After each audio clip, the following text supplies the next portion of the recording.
Hey, what's up guys, aarava here, and welcome back to another episode of my F1 24 career mode. This is part number 33 today for the Belgian Grand Prix in Season 2. But before we dive into the race weekend, we have got a secret meeting with a team, and it is one of our old bitter rivals from last season. Red Bull are interested in having some talks with me.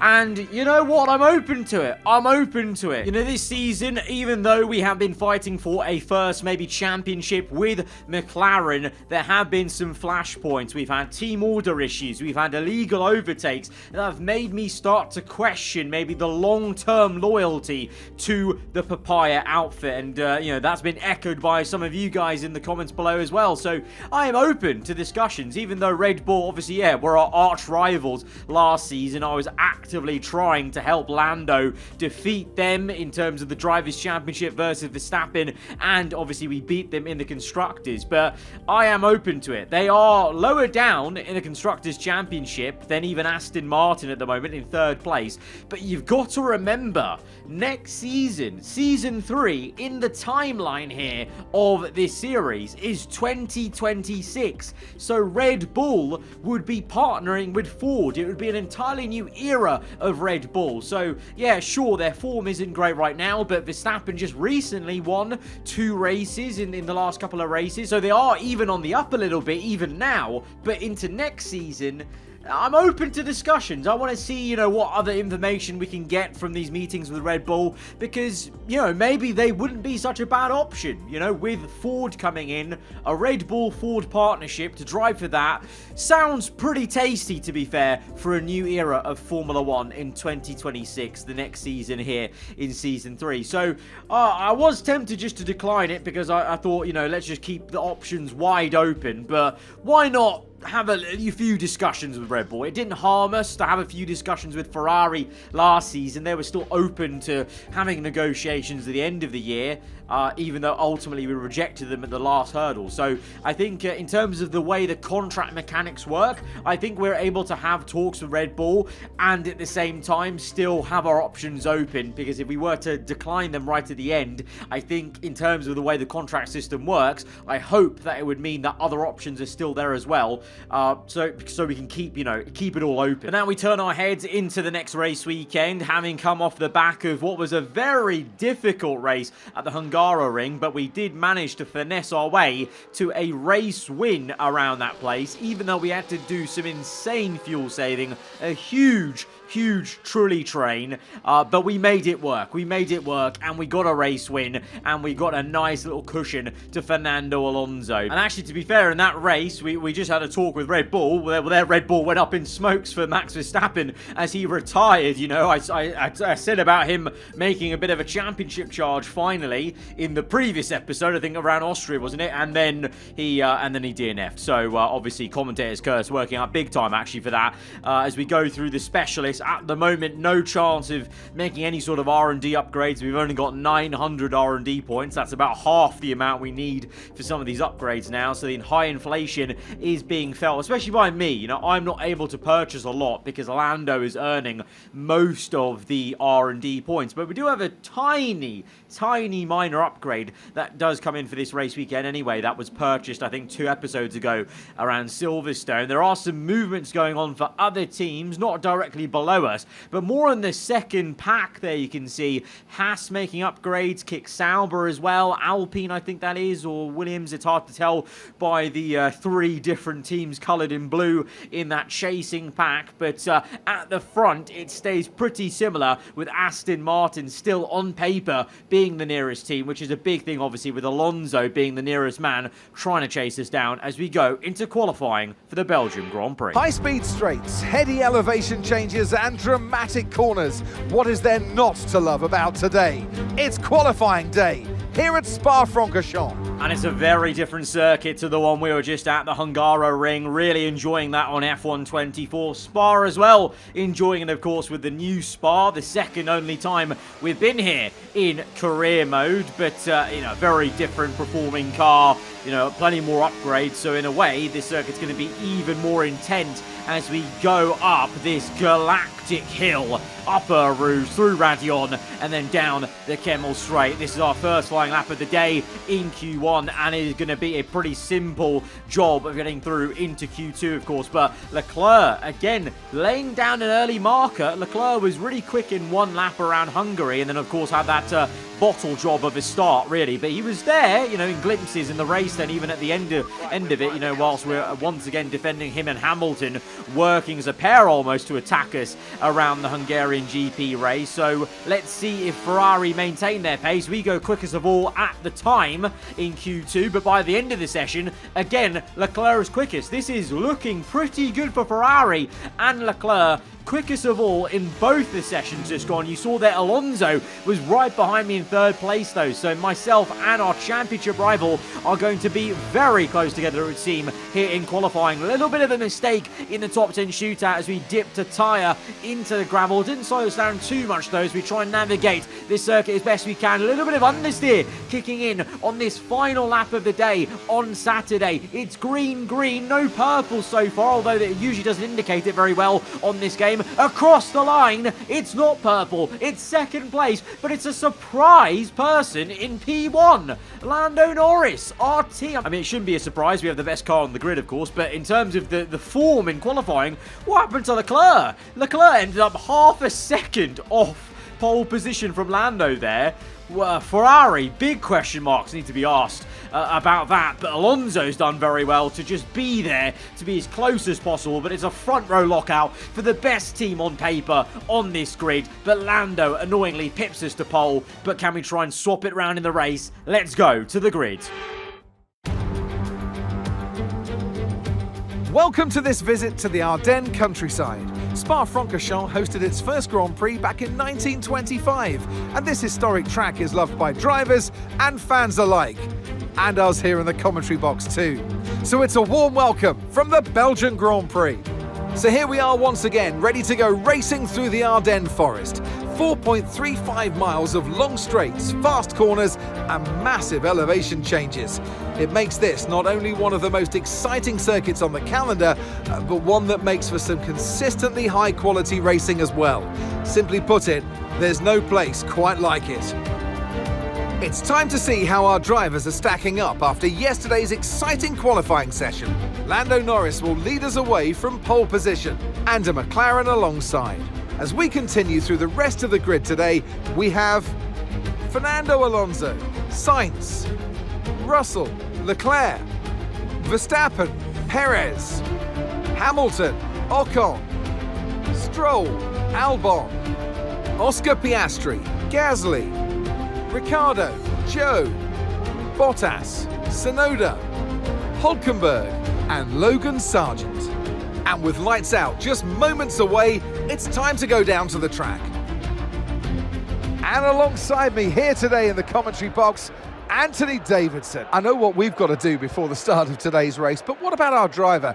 What do the final hours look like for them? Well, for them, you've got your pre-race rituals that you go through. You see different drivers that, some have got their headphones on, they're listening to the music. Some drivers really absorb the energy from the crowd and they're there waving to them. Other drivers, they go within themselves. They chat to their engineers, absorbing that information, that vital information that you need to carry you through the race.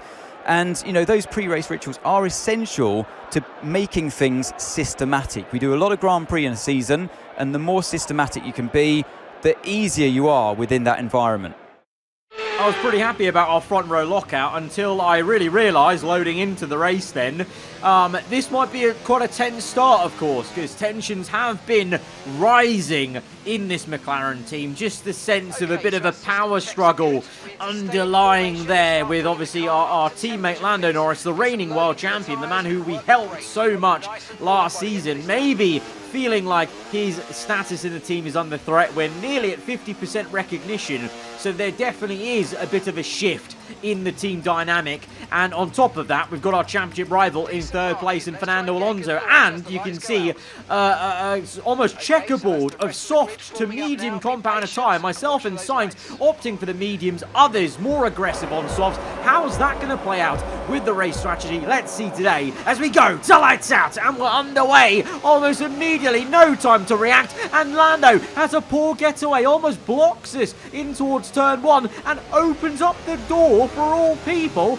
It's Fernando Alonso. He's up into first place. It's a drag race to Rouge. Can Lando get in the mixer? Can we do it as well? Lando commits, we commit. We have to go off circuit though. Alonso gives us no room to work with. This Spaniard is, well, he knew what he was doing there. He was within his rights to completely shut the door, and it worked because we had to let off throttle in order to actually still be legal in terms of being in the fight there. If we actually kept our foot in, we probably would have got an illegal overtake on both the drivers. So we remain in third place, annoyingly, and it's Alonso in first. Lando down to second place. He had a slow getaway, and we're a bit slow into turn 1 now on lap 2 as we lock the rear a bit. That was an issue for us in season 1. It still is an issue here in season 2. So we just bumped the front brake bias by 1%, trying to stop the rears locking so much. But we are all fully focused on overtaking our fellow McLaren. But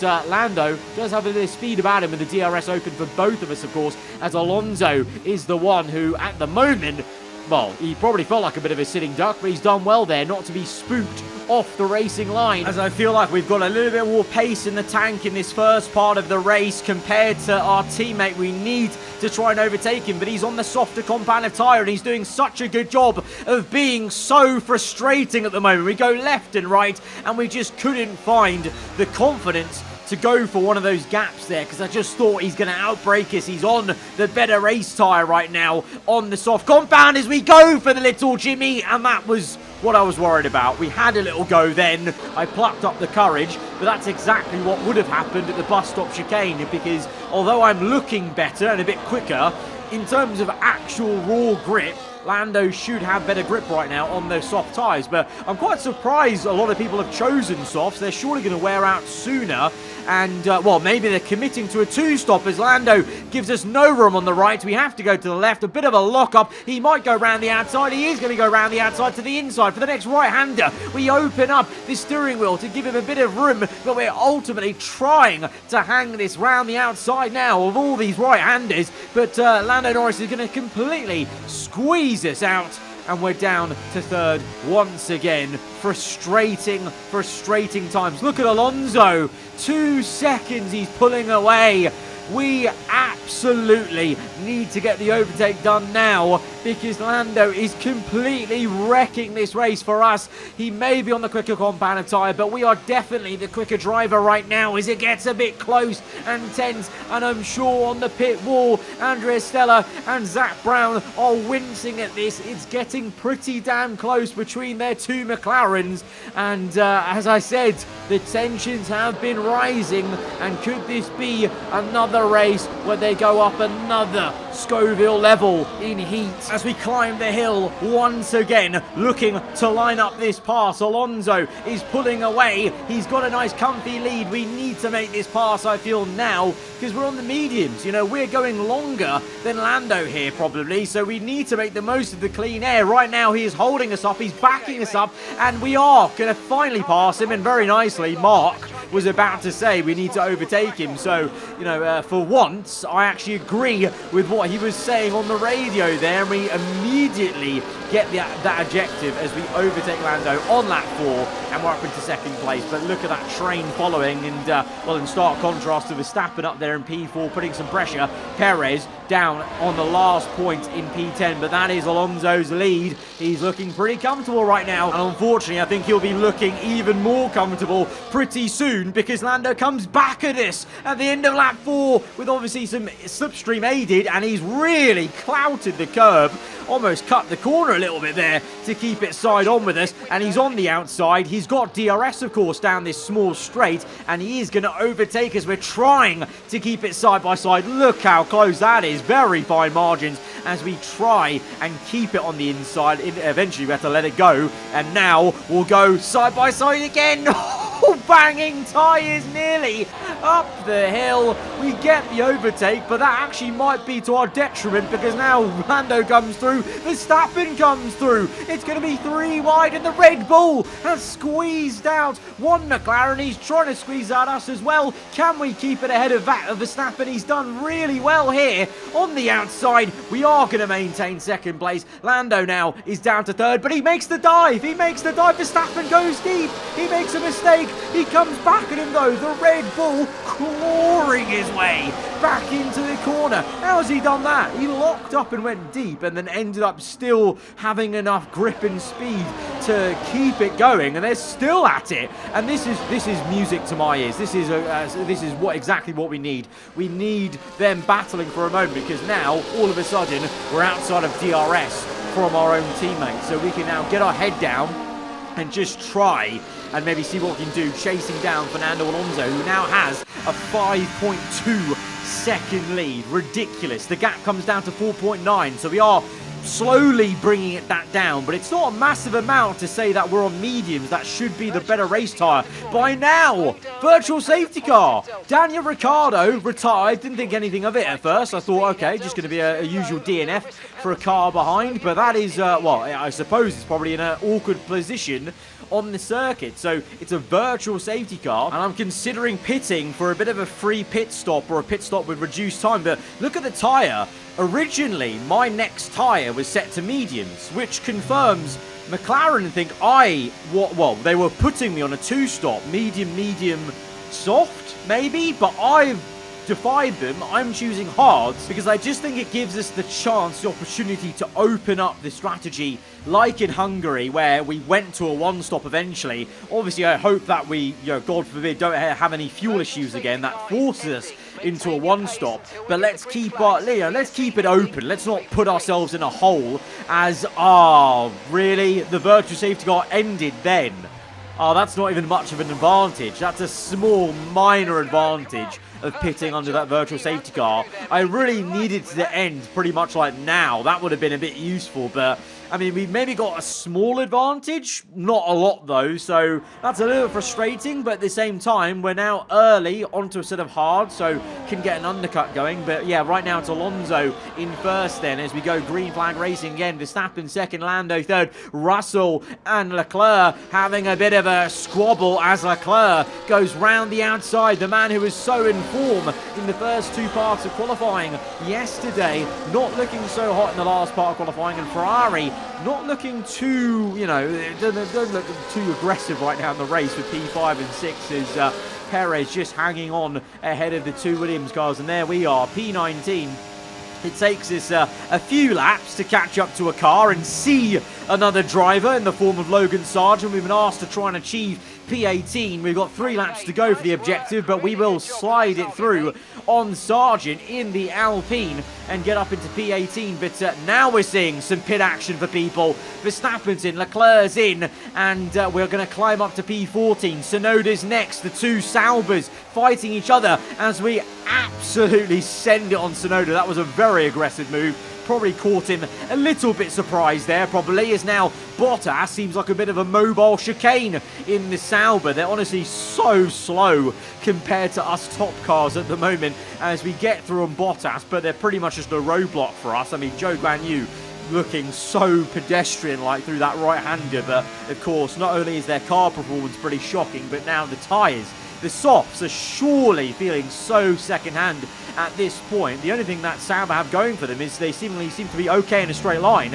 as Zhou Guanyu gives me a pretty good fight, with a bit of a drag race down into the bus stop chicane through Blanchimont, kept it side by side. He's still there on the inside there, so the Saubers, well, fair play to them. All they have is straight line speed, it would seem, so maybe Monza might be quite a good place for them. But now we've got Hülkenberg coming in, Sainz, Stroll ahead, coming in finally. They're the last cars in, so we will take P1 in the race. The undercut has worked. We are ahead of Fernando Alonso. He is there in second, nearly 3 seconds behind. It's still the same order just behind him of Verstappen, but Lando actually, has lost out to Leclerc, so not the exact same order. So actually the biggest loser there, well, it seems to be, actually Sainz. Sainz is P9. He's nowhere near where Leclerc was, and the two of them were quite close together. Maybe Ferrari double stacked them, I don't know, but now Alonso has free air to chase after us. The gap is already down to 2.5, so Alonso is looking rapid on,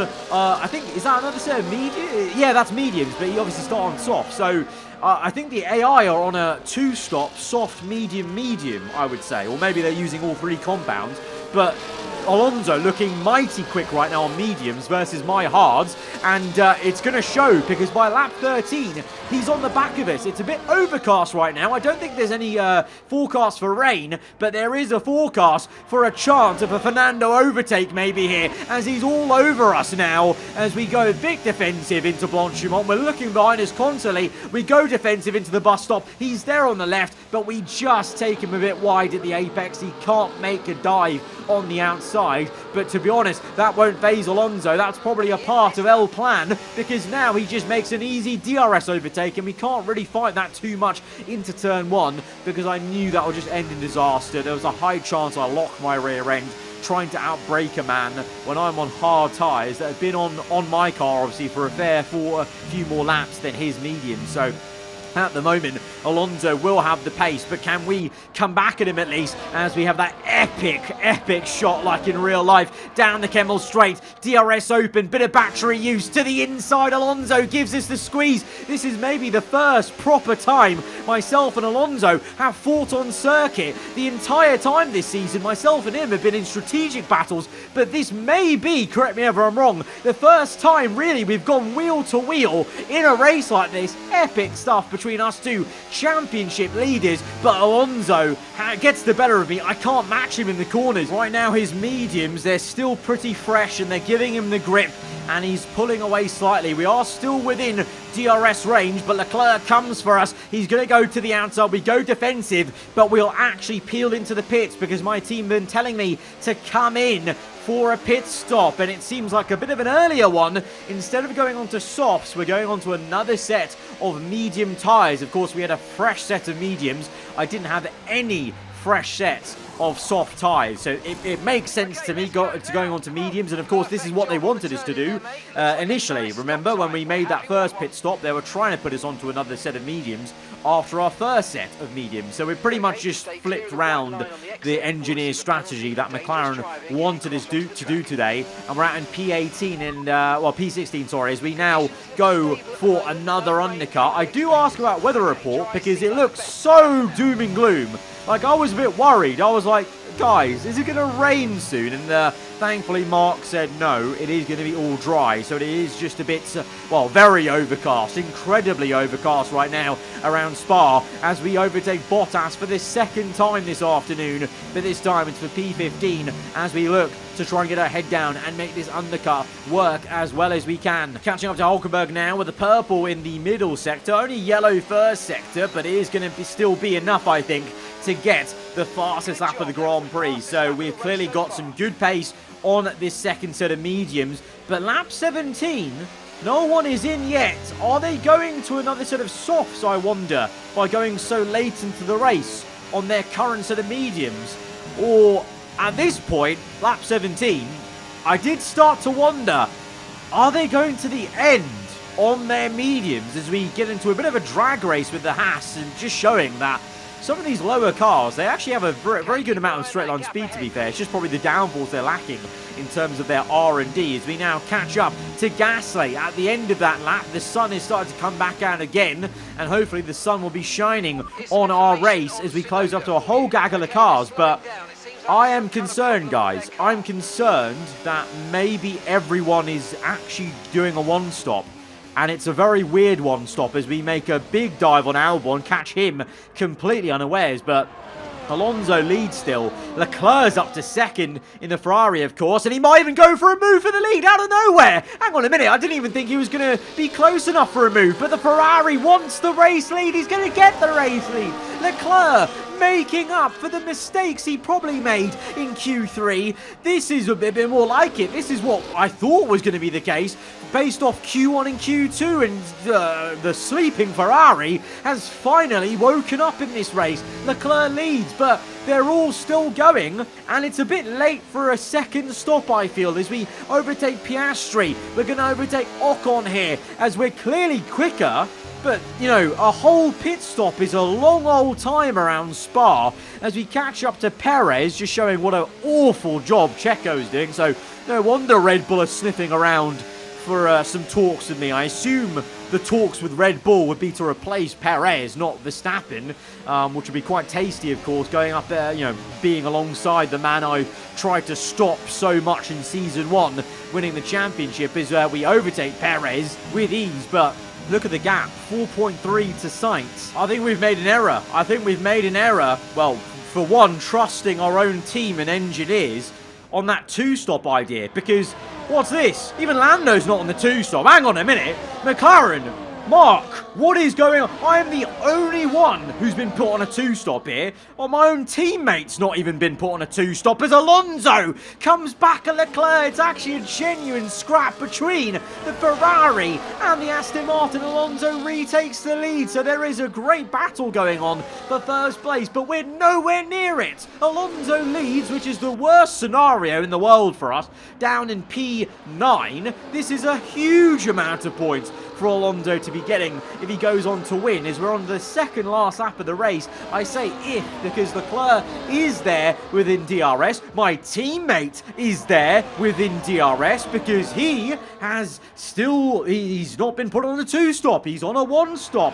What is up with that, McLaren? What is up with that? Mark, as Leclerc goes for the pass on the second last lap, gets into first place. I feel like there still might be a final twist in the tail, with Alonso being the one with DRS onto the last lap of the Grand Prix. But speaking about overtaking cars, we're going to overtake his teammate Lawrence Stroll onto the last lap of the Grand Prix to get up into P8, as we're a little bit deep there, and we may just get Sainz by the end of the last lap. But right now, all eyes will be on the front. Leclerc leads. Alonso is tucked into the slipstream. He pulls out to the inside. Leclerc squeezes. The Ferrari, he's done enough. The Ferrari's done enough to defend Alonso. That's good news for us, of course. And it's even better news for the Ferrari. Leclerc, he didn't get the job done in qualifying, but he's made up for it. He's shown he had that pace all along that he showed in Q1 and Q2, and he's defended Alonso.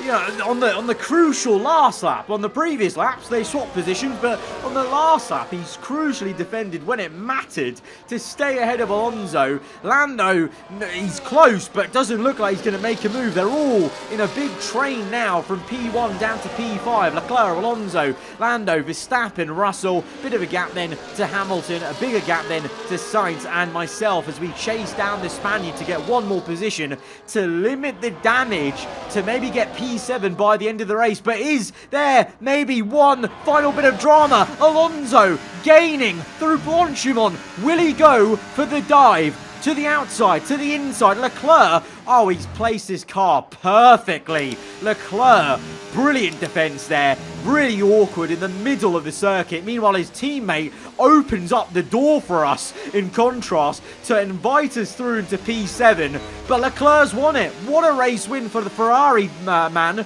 Great bit of defensive work. Shocking strategy for me and McLaren. What are they playing at? They've given Lando a one-stop. There's no excuse for them to have put me on this inferior two-stop. That's unbelievable. And Leclerc to the line, to the checkered flag. It's King Charles today. He wins. You always look back at a race like this and think, if I'd just made that mistake there or locked up here, there would have been contact. And every one of those overtakes is a moment where you have to absolutely nail it, perfect it, and that's exactly what they're able to do today. Great stuff indeed. Ferrari are at it again. An excellent performance at today's Grand Prix, and they're certainly a team that know what they're doing out there. I think that might be Ferrari's first race win of the season. It's taken a little while, but they have been looking quicker in, you know, little spurts here. But this was a big performance from Leclerc. You know, he was down in P6. The Ferraris weren't looking too hot in the first stint. And it's a real big win for them. But Alonso, big second place for him, gets a load of points on me. It's tighter than ever in the championship, and it's all thanks to McLaren putting me on a rubbish 2-stop. That just was never going to work, it would seem. Lando on the 1-stop. I mean, we were talking with Red Bull at the start of the episode, and there's a third reason to now. Shocking strategy plays. That is not good enough, McLaren.